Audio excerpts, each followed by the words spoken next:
एक गांव में एक बूढ़ी औरत रहती थी जिसका नाम गुलाबी था। गुलाबी सभी से मिलजुल कर रहा करती थी और उसने अपने पूरे जीवन में भगवान की आराधना और दान किया था। एक दिन अचानक से गुलाबी की तबीयत खराब हो जाने के कारण उसका निधन हो गया। गुलाबी के लड़के और उसकी पत्नी ने अपनी माँ का अंतिम संस्कार बहुत अच्छे से किया।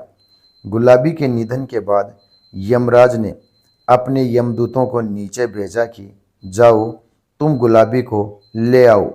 जैसे ही यमदूत गुलाबी को लेने के लिए आए तो वह उनके साथ साथ जाने लगी।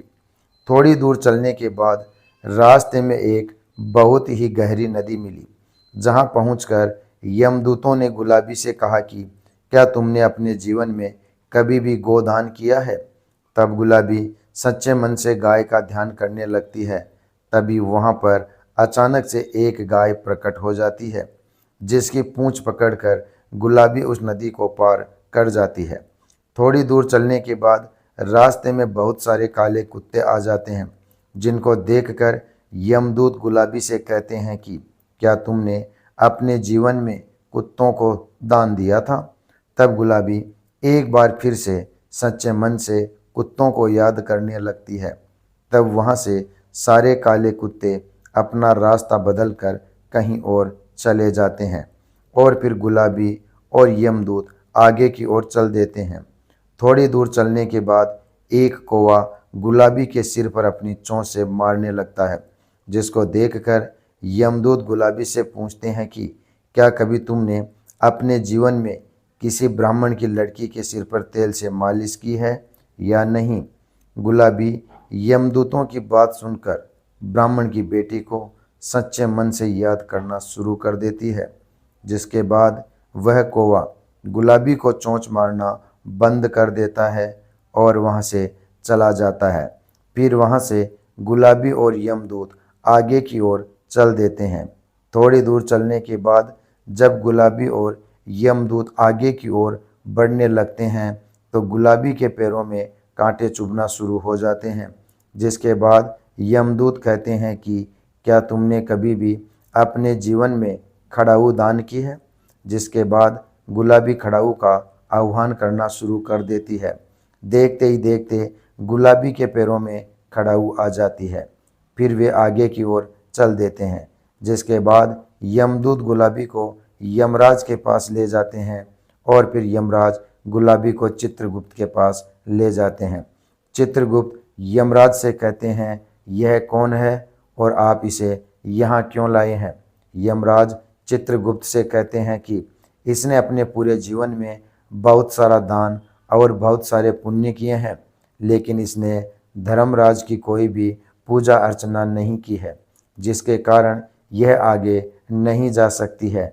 यह सुनकर गुलाबी बहुत आश्चर्यचकित हो जाती है, जिसके बाद उसने यमराज से कहा कि आप मुझे 7 दिन का समय दीजिए और मुझे वापस धरती लोक पर भेज दीजिए।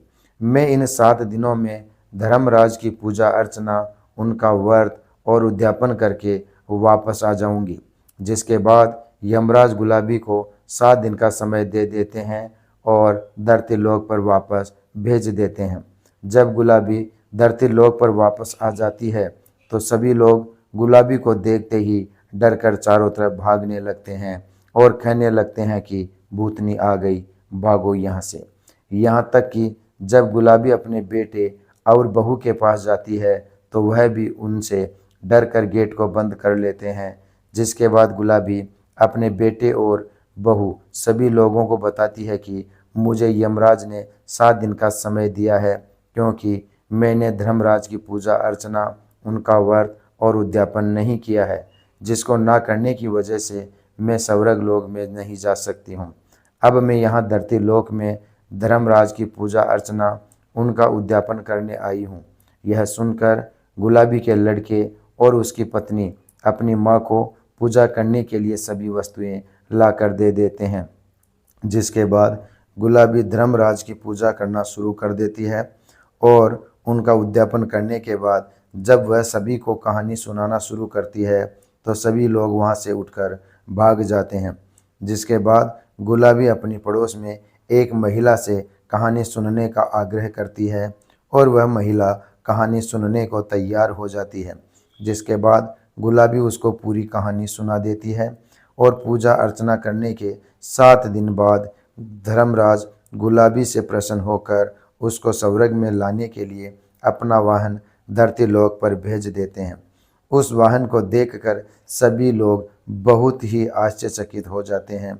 सभी गुलाबी के साथ जाने के लिए आगे आ जाते हैं।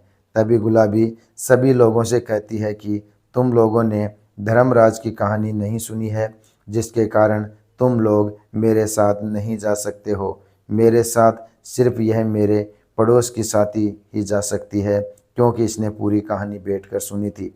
जिसके बाद सभी लोग गुलाबी से कहानी सुनाने के लिए निवेदन करने लगते हैं, तो गुलाबी सभी को कहानी सुना देती है। जिसके बाद सभी लोग उस वाहन में बैठकर स्वर्ग लोक पहुंच जाते हैं। स्वर्ग लोक में सभी लोगों को देखकर धर्मराज कहते हैं कि मैंने तो सिर्फ गुलाबी के लिए वाहन भेजा था, यहाँ पर तुम लोग कैसे आ गए। तब गुलाबी धर्मराज से कहती है कि हे धर्मराज, मैंने अपने पूरे जीवन में जितना भी पुण्य कमाया है उसका आधा पुण्य इन सभी को दे दीजिए। जिसके बाद धर्मराज सभी लोगों को स्वर्ग लोक में जगह दे देते हैं। दोस्तों, वीडियो पसंद आया हो तो लाइक और शेयर ज़रूर कर देना।